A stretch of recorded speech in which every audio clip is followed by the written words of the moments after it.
Tolee, kan jirtu kabajamtoota hordoftoota Oromiyaa Education TV. Har'a kan nuti wajjin ilaallu ji'oogiraafii paartii itti dhaabne irraa kaaniiti jechuudha kan nuti wajjin ilaallu. Amma paartii kanatti wajjin ilaalleerra. Paartii kanarraa kaan immoo amma xumuraatti kan wajjin ilaallu ta'a jechuudha. 1.3 irratti gaa kan nuti wajjin ilaallu distribution of continent in the ocean kan jedhutu kan wajjin ilaallu ta'a jechuudha. This topic of unit 1 is about relative size and distribution of continental land mass and the oceanic bases over the globe. The globe da topic kun yookiin unit kana jalatti kan nuti beeknu maalidha? Size akkasumas faffaca'insaa fi size continental land mass tokko akkasumas oceanic globe irratti yookiin kaartaa addunyaa irratti maal fakkaatu kan jedhudha jechuudha. Kanatu wajjin ilaalu. At the end of this section, you will be able to xumura chapter kanatti kan nuti beeknu tokkoffaa irratti compare the size of land masses and the oceanic basins over the globe. Globe irratti maal wal bukkeen qabdadha? Land massidhaa fi oceanic basii wal bukkeen qabda compare ni gootadha. Size isaaniitiin jechuudha. Itti fufee maal ilaalla? Locate the current position of continent and oceanic bases. Continentii warra hin jiranii continentii kan nuti jennu ardiilee jechuudha. Ardiilee meeqa qabna? Ardiilee 7 qabna. Isaaniin kan wajjin ilaallu ta'a jechuudha. Current position isaanii yookiin position isaan amma irratti argamanii kan oceanic wajjin wal bukkee qabdee ni ilaalta jedha. Warreen kana jechuudha kan nuti wajjin ilaallu. Brainstorming activity yookiin gaaffiin yaadaan deebi'u kun asirra jira. How do you explain the distribution of continents and the oceanic over the globe? Akkamittiin ibsita faffaca'insa continent yookiin ardiilee akkasumas galaana globe irratti kaartaa addunyaa irratti haala kamiin ibsita kan jedhudha. Lammaffaa irratti show the location of the world continent and the oceanic using sketch graph maps. Maal jechaadha? Locationii world continentii fi oceanii maappii fayyadamiiti agarsiisi jechaadha. Show godhi agarsiisi jechaadha. Please study the map of from your text and tell the answer to your teacher. Kitaaba kanarra kan jiru dubbisiidhi isa booddee barsiisaa keetti deebisii jechaa jira. Gaafa jalqabnu gaa warreen amma wajjin haasaa turre warreen isinirraa eegamanidha. Amma immoo gaafa wajjin ilaallu the surface area of the earth is estimated to be amma kanatti kan lakkaa'amudha yookiin bal'ina amma kana kan qabudha. Surface area isaa jechuudha. Kiiloomeetirii area inni qabu amma kanadha. Lakkoofsa amma kana qabaa jechuudha. And the area of the oceans about kan ocean immoo area kan irzii meeqadha? Lakkoofsa amma kana qaba. Kan ocean immoo amma kanaan kan argamudha jechuudha. All water hydrosphere is total cover greater than 71% of the earth's surface. Earth's surface kana keessa wateriin ammam qabata? Percent 71 qabatee argama jechuudha. Coverii kan godhee argamu yookiin dachee kana kan inni uwwisee argamu percent 71 ni jechuudha. The largest of these are oceans. Irra caalaan saammoo maalidha? Oceanidha yookiin garbawwan garagaraati galaana garagaraati jechuudha. Which accounts for the over 97% of all water on the earth. Oceaniin gaa percentii 97 olii oceanidha jechuudha. Waterii percentii 100 keessaa kan dachee kana irratti argamu percentii 97 warra oceanii ta'anidha jechuudha. Glaciers and the polar ice caps contain just greater than 2% of the earth's water in the form of solid ice. Glacier fi polar ice kan jedhamu percentii 2 qabu yookiin percentii 2 ol kan qabanidha jechuudha. Erzii kanarratti warreen kunis gosoota waterii ta'aniiti jechuudha. Gosoota waterii ta'anii kan dachee kanarratti argamanidha. Only about 0.6 of is found under the surface as groundwater. 0.6% tu bishaan nuti amma itti fayyadamnu kan dhugaatii itti fayyadamnu jechuudha. 0.6% duwwaatu dachee kanarratti argama jechuudha. Nevertheless, groundwater is 36 times more plentiful than water found in lakes, land, sea, river and the atmosphere as water vapor.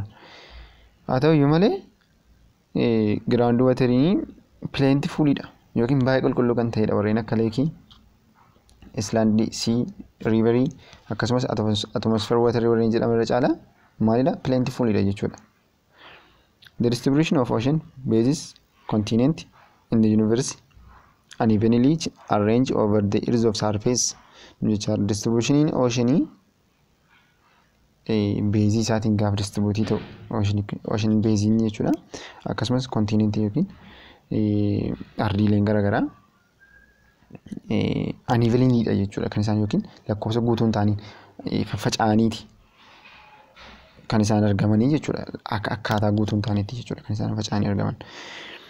In the north hemisphere the ratio of land to ocean is about 1.1 to 1.5 ratio. Unevenly kan inni jedhee fi kanaaf jechuudha faffaca'iinsi northern hemisphere ratio tokko gara tokko tuqaa shaniitti lakkoofsa guutuudhaan hin argamanii jechuudha. Kanaaftu maal jedhee unevenly distributed ta'ee jira jedhe. But it is 1 to 4 in the southern hemisphere. Southern hemisphere itti immoo tokko gara afuriitti jira jechuudha. The greater the abundance of water is the southern hemisphere has some interesting effect on the environment of that area.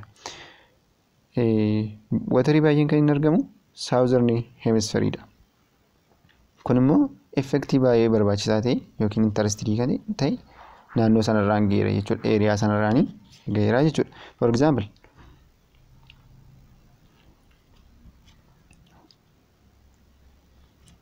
For example, the climate tend to be more moderate in the southern hemisphere because the ocean ability to release large amount of storage heat energy.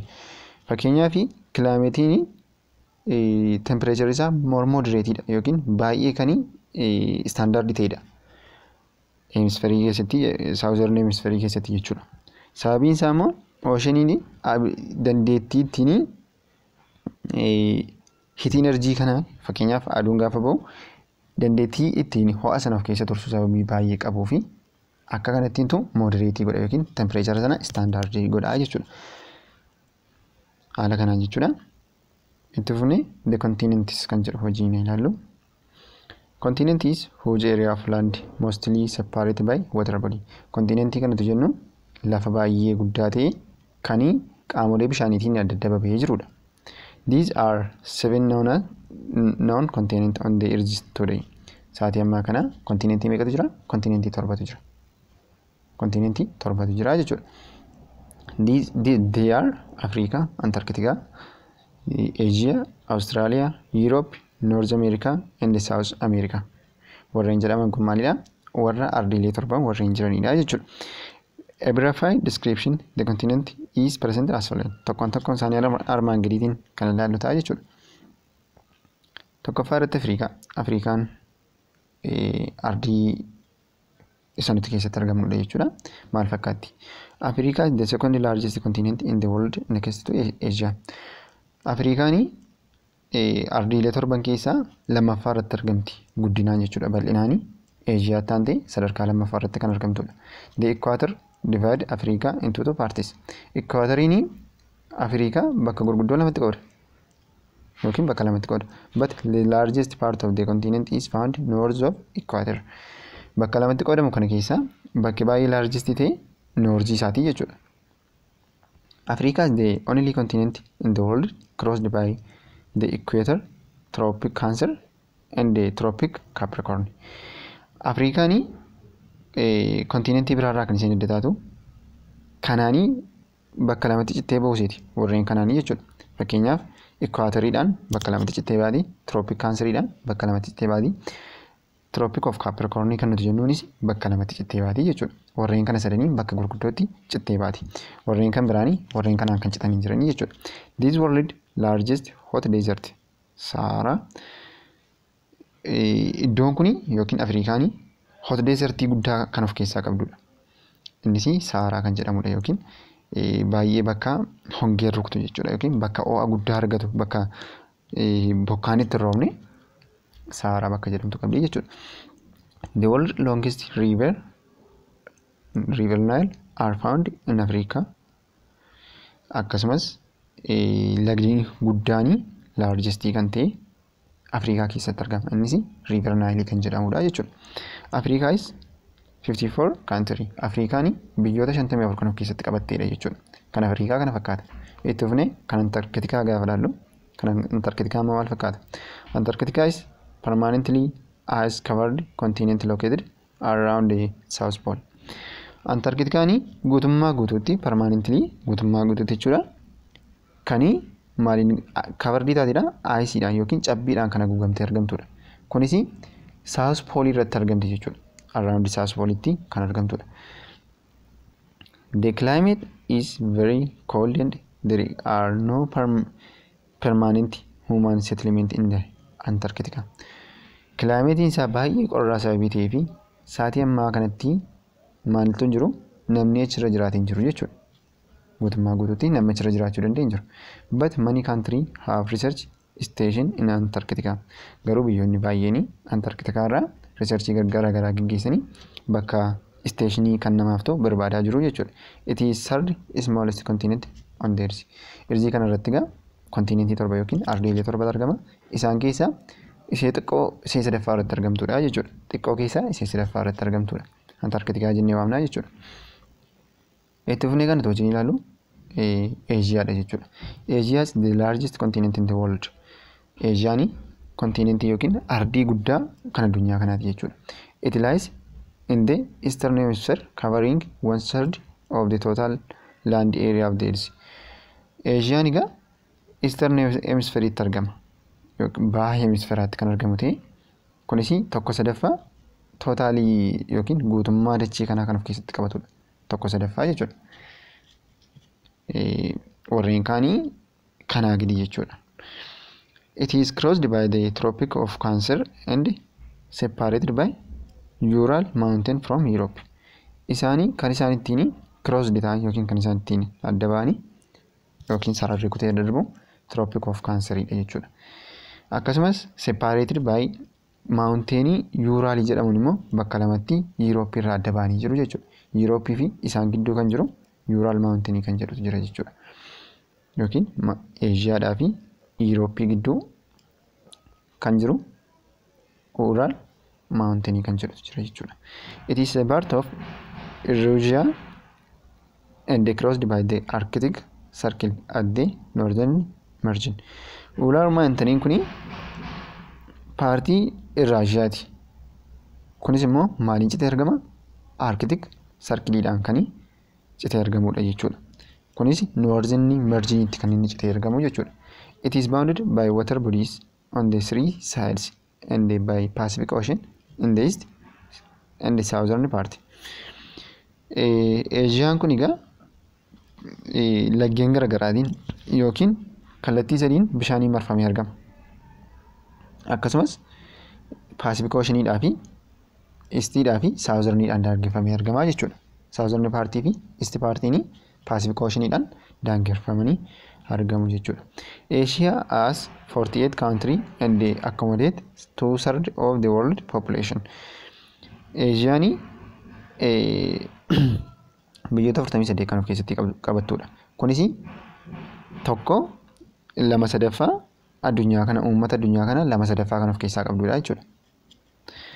It has the fakkeenyaaf 2/3 gaafa jennu meeqa jechuudha? Dhibba keessaa persentii 60 ol kan ta'edha jechuudha. Kan inni isheen of keessatti qabattu 2/3 gaafa jennu jechuudha. Itti fi maal jedha? It has highest mountain. Maal of keessaa qabdi? Mountainii baay'ee ol dheeraa ta'e qabdi. Innis Himaalayaas kan jedhamudha. The deepest depression. Deepest yookiin bakka baay'ee gadi fagoo kan ta'es qabdi. Innis Deep Sea kan jedhamudha. Akkasumas the dearest desert. Dearest desert kan jedhamu qabdi. Lot desert kan jennee waamnu jechuudha. Warreen kan of keessaa qabdi jechuudha. The highest precipitation. Bakka baay'ee bokkaan itti roobu qabdi. Innis Assam kan jedhamudha. Bakka baay'ee addunyaa kanarra bokkaa baay'ee argatuun beekamu Assam jedhama jechuudha.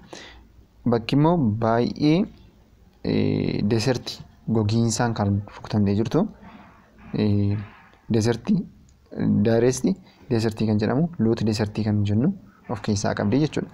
Long tradition of civilization. Civilizationii gaafa jennu akkaataa biyyi sun itti guddatte jechuudha. Tokkummaa biyya sanaa traditionally akkasii aadaa akkasii bal'aa kan qabdudha jechuudha. Isaanis magaalaa guddoon isaanii Mesopotaamiyaa kan jedhamtu of keessaa qabaa jechuudha. Itti fufnee kan tochiin ilaallu Austraaliyaadha. Australia is the smallest continent in the world. Austraaliyaan kontinentii yookiin ardiilee baay'ee xiqqoo jedhaman keessaa ishee tokkoffaadha jechuudha.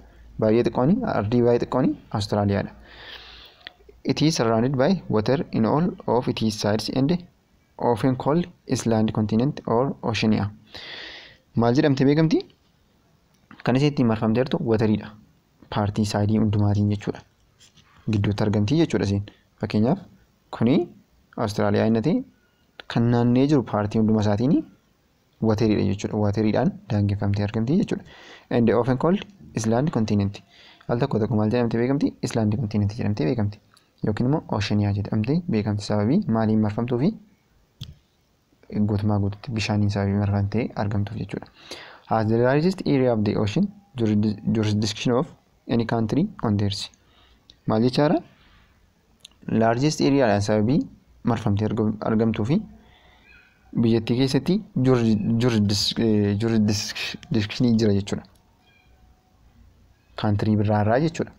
It is the largest inhabited continent in the world with 70% of it is either arid or semi-arid. Maaluun jechaadha? Daarestiidha yookiin gogiinsaan kan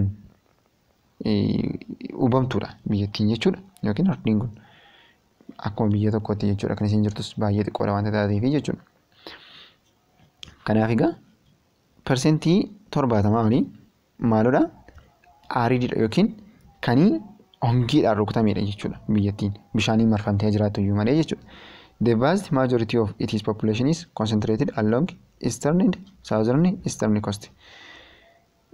Irra caalaan uummata isaanii kan isaan naannoo isaan jiraatanii easternii fi southeasternii keessa jechuudha kan isaan argaman. Australia entires lie in the southern hemisphere. Austraaliyaan southern hemisphere irra jechuudha kan isiin ooltu. Kuni kan Austraaliyaati. Itti fufnee kan wajjin ilaalu kan Yuurooppiiti. Europe is the second smallest continent in the world. Yuurooppiin lammaffaa irratti yookiin ardiilee xiqqoo lammaffaa irratti argamu kan Austraaliyaa taante baay'ee xiqqoo taatedha jechuudha. Home of the Industrial Revolution. Asitti Industrial Revolutioniin bakka itti jalqabedha jechuudha. Mana isaati akka mana isaati jechuudha. It has 44 countries. Biyyoota 44 kan of keessaa qabdudha. It lies to the west of Asia and north of Africa. Kan isheen ittiin daangessitu yookiin kan isheen irra jirtu dhiya Asia akkasumas kaaba Afrikaatti argamti jechuudha. Europe is crossed by the Arctic Circle. Europein kun immoo Arctic Circleidhaan maal taatee argamti? Cittee argamti jechuudha yookiin sarkiliin ishee kutee jiru Arctic Circle kan nuti jennudha. It is bounded by Atlantic and Arctic Ocean by the Mediterranean Sea in the south. Maaluun jechaadha? Kan inni ittiin daangeffamee argamu Atlantikii fi Arctic Oceanidhaan daangeffamee argama. Akkasumas Mediterranean Seadhaanis karaa kibbaatiin marfamee ni argama jechuudha. Itti fufnee kan wajjin ilaallu North America fi South America kan jedhu itti fufnee ilaalla. North America is located to the west of Atlantic Ocean and linked to the South America by the narrow strip of land called Isthmus of Panama.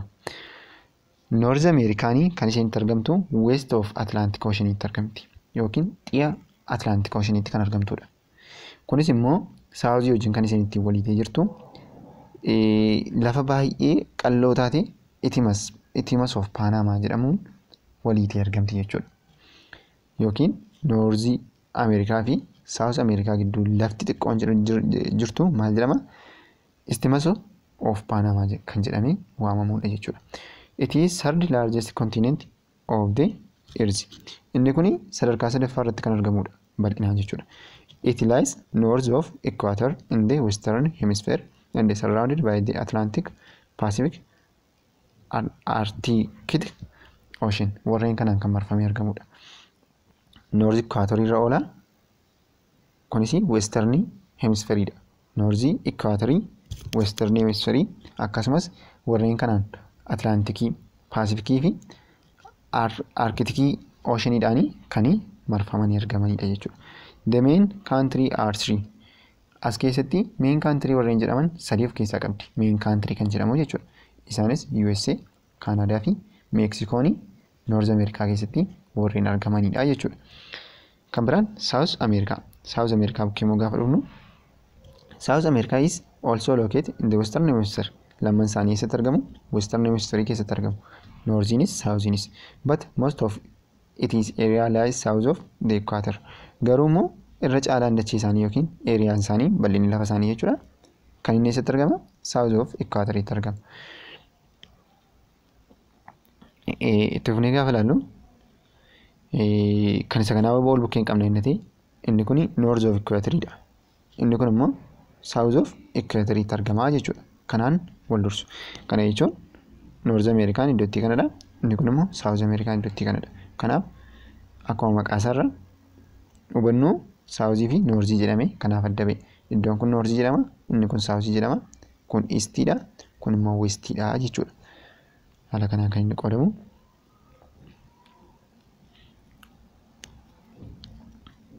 It is bounded in the east by Atlantic Ocean. Karaa baha maaliin kan isheen daangeffamtee argamtu Atlantic Oceanidhaan daangeffamtee argamti. In the west by Pacific Ocean. Karaa dhiyaa immoo yookiin karaa lixaa immoo Pacific Oceanidhaan argamti. The world largest river kan of keessaa qabdudha. Innis Amazon River kan jedhamudha. Akkasumas largest and most biodiverse rainforest. Large akkasumas biodiverse baay'ee guddaa kan of keessaa qabdudha. Innis rainforest bokkaa baay'ee kan argatu biqiloota yookiin daggala garaagaraa kan of keessatti qabattudha jechuudha. Tallest uninterrupted waterfall. Bakka baay'ee waterfall itti argamu yookiin bishaanni baay'ee bu'u bakka akkasii of keessaa qabdi. Innis Angle Falls kan jedhamudha. And the north south extending longest mountain.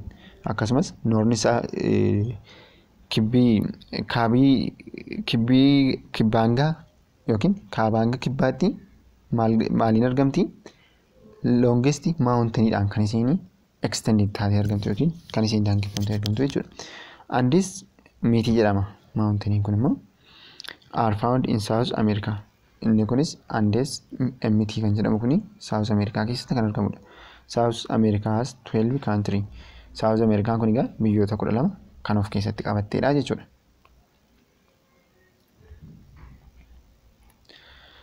Itti fufnee gaafa wajjin ilaallu geography are divided and named interconnected ocean of the world into 5 groups. Geography'n neemii fi oceanii bakka garagaraatti qoodee argama. Isaanis bakka gurguddoo shanitti qoodee argama. Inni tokkoffaan Arctic Oceanii, lammaffaan Atlantic Oceanii, Indian Oceanii, Pacific Oceanii fi Southern Oceanii kan jedhamu kanaa jechuudha. Warreen kana gurguddoo shantu jira. Tokkoon isaanii kan wajjin ilaallu ta'a jechuudha. Jalqaba irratti Arctic Oceanii kan wajjin ilaallu ta'a. Arctic Ocean is the world's smallest ocean with an area of this number. Arctic Oceaniin oceanii addunyaa irratti argaman keessaa isee xiqqoodha jechuudha. Kunis square kiiloomeetirii kana qabattee argamti. It lies in the area between Europe, Asia, North America. Warreen kun Arctic Oceaniin eessatti argamti? Biyyoota kana gidduutti argamti.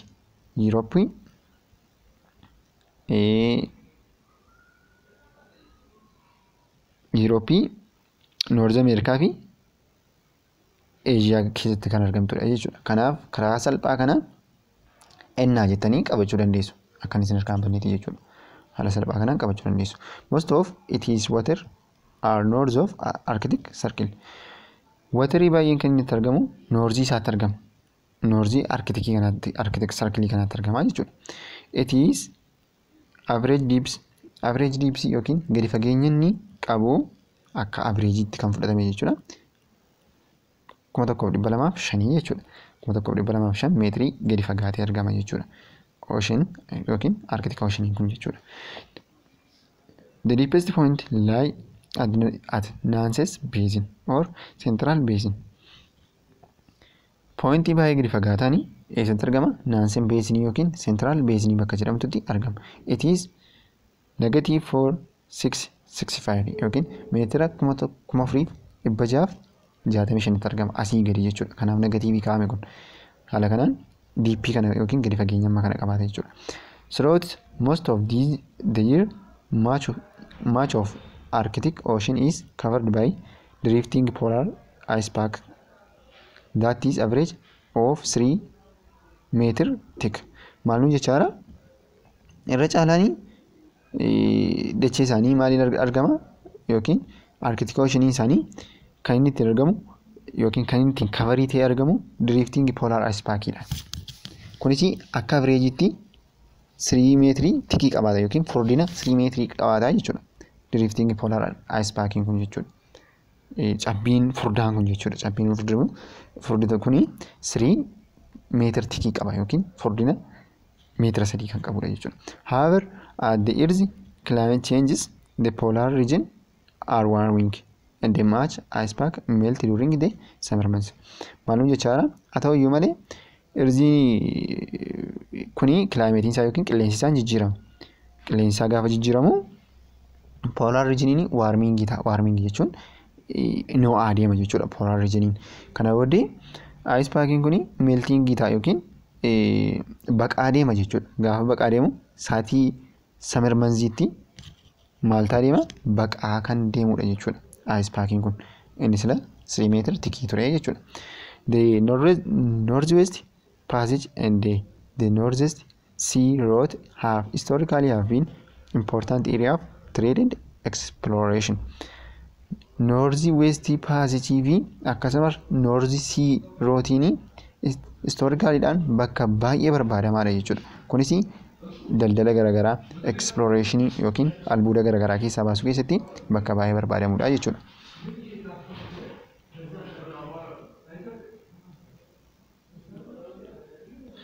Itti fufnee Atlantic Ocean kan jedhu wajjin ilaallu.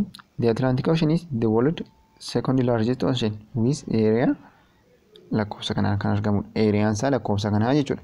Atlantic Ocean guddinaanii addunyaa irratti oceanii baay'ee guddaa sadarkaa lammaffaa irratti argamudha. It is located between Africa, Europe, South Ocean. Inni kun immoo eessatti argama? Africa, South Ocean fi Europe keessatti argama. Kana immoo gabaabsitanii akkamittiin qabachuu dandeessu? Asii jettanii qabachuu dandeessu jechuudha. Atlantic Oceaniin biyyoota kana sadan keessatti argama. Inni kun Afrikaa yookiin ardiilee kana keessatti argama jechuudha. Europe, Southern Ocean kan jedhamu kana keessatti argama. In the Western Hemisphere. Hemispheriin isaa immoo Westernidha yookiin hemisfeera dhiyaa keessatti kan argamudha. It contain the majority of the Earth's shallow sea but relatively few island. Irra caalaan isaanii Earth's shallowdha yookiin galaana garaagaraatiin kan ukkaanfamanidha. Irra caalaan isaanii immoo yookiin muraasni isaanii immoo few islandidha. Bakka bishaan baay'ee qabudha jechuudha. Dachee bishaan baay'ee qabudha.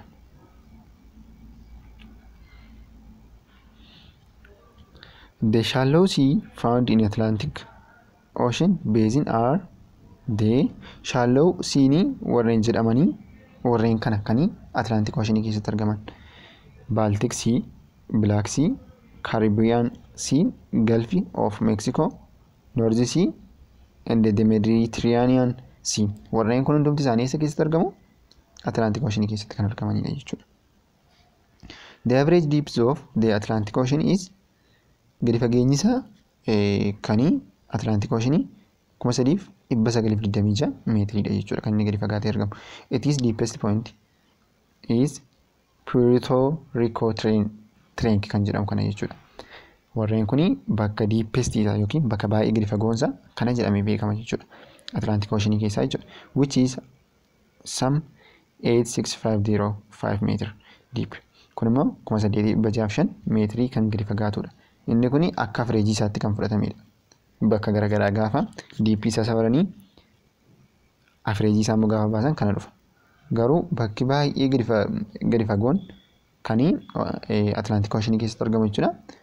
Bakka Puerto Rico Trench jedhamtu kanadha. Innis 865 meetirii kan fagaatudha jechuudha.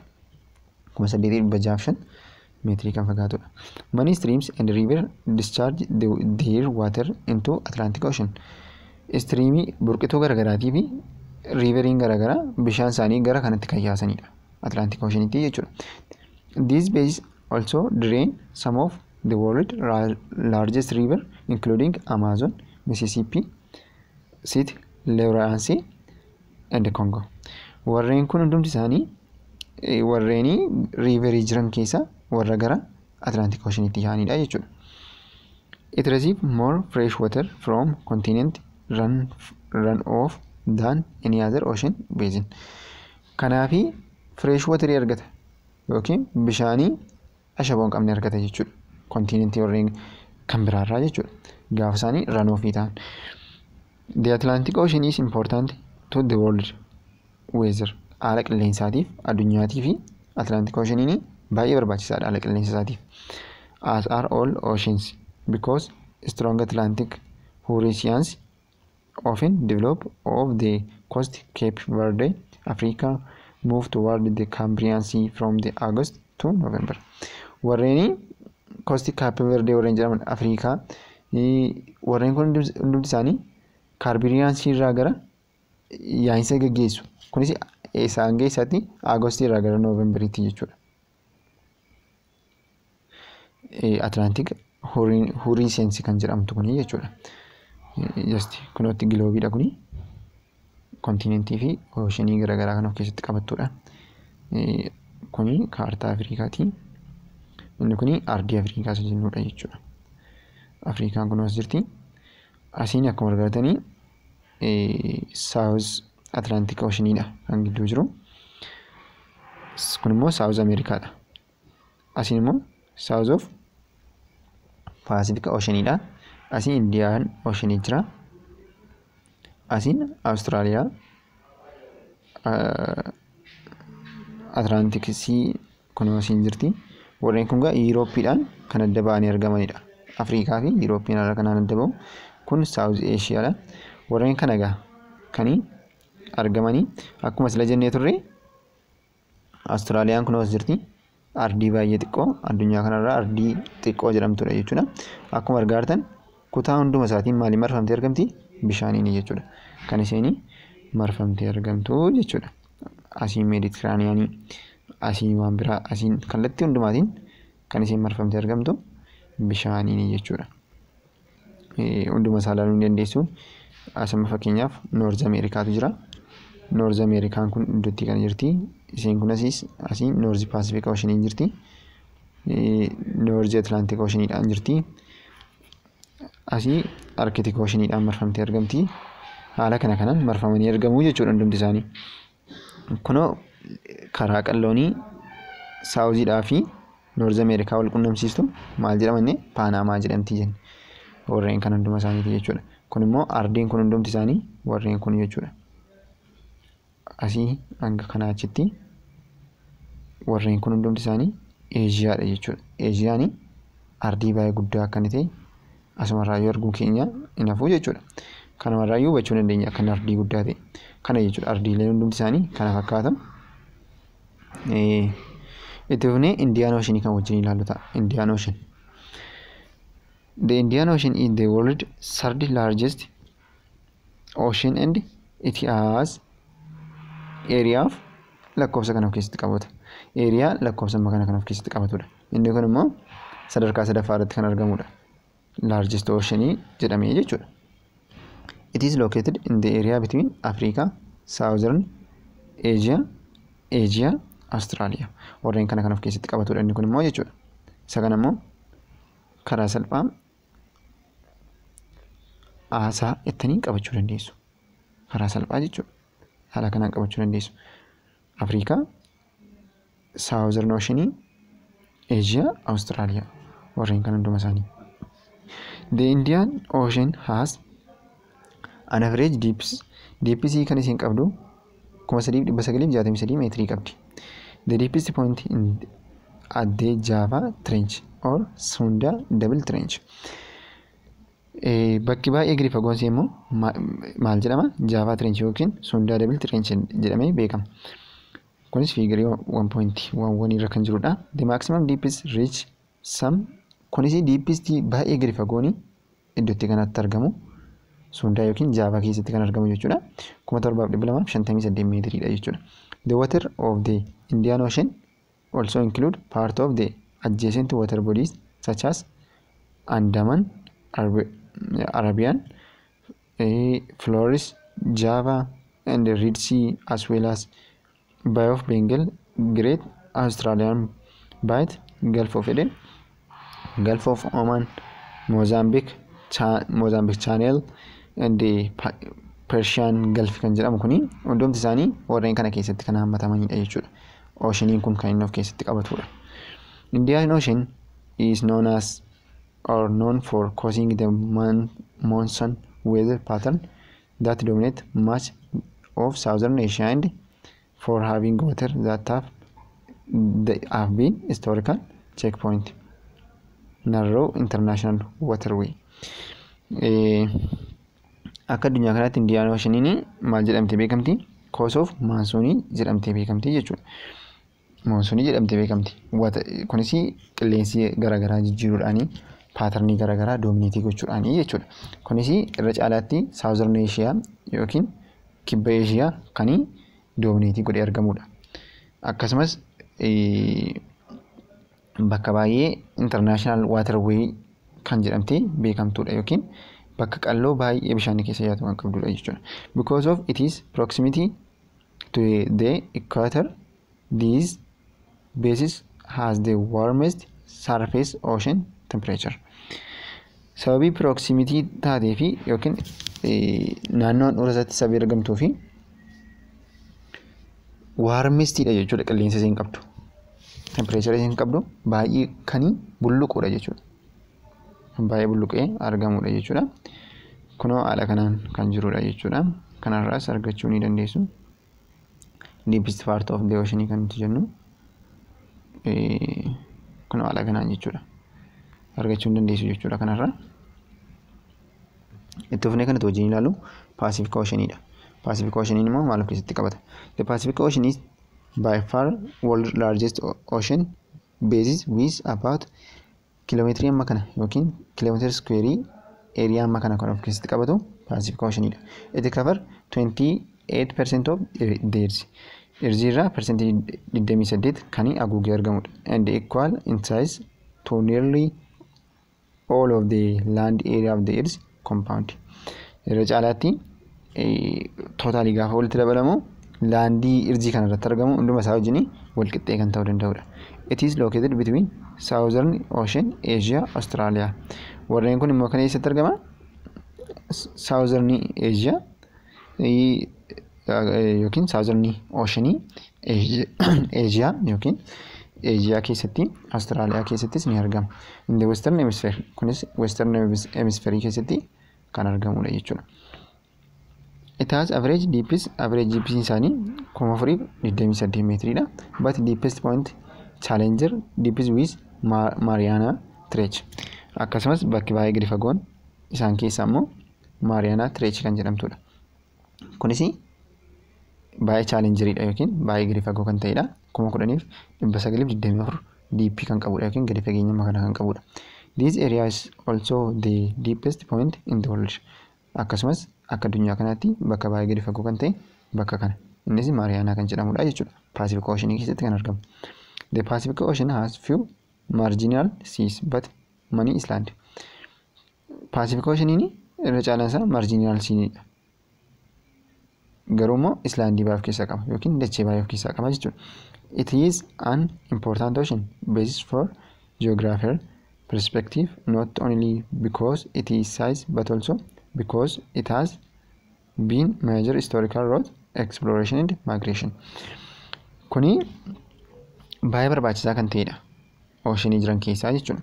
Geographersiidhaaf haala dacheen kun ittiin keewwamtu yookiin warra geograafii qoratanii fi baay'ee kan fayyadudha. kan duwwaa immoo osoo hin taane saayizii isaatiinis baay'ee gaarii kan ta'edha.